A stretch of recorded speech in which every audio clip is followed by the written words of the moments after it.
Золушка, осы айтесіз? Ау? Арамыздағы ең әдемі жігіт осы болғандықтан бұл біз үшін Золушка. Қас. Марлен, үй мынау. Снайпер! Жадам. 10 жас кезінде біреумен бәстесіп көзіне ағаш тығып көрген. Сондықтан бұл қазір арамызда снайпер. Есе жинап тастайық болды. Ят болды ма?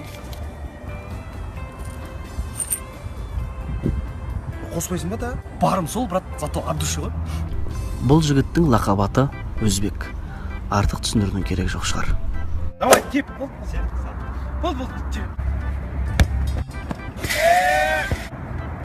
Ал бұл жігітті біз қисық дейміз. Адамның үнемі ашуына түйіп жүретін жігіт осы жігіт. Сол допты тура тебесі болады ғой,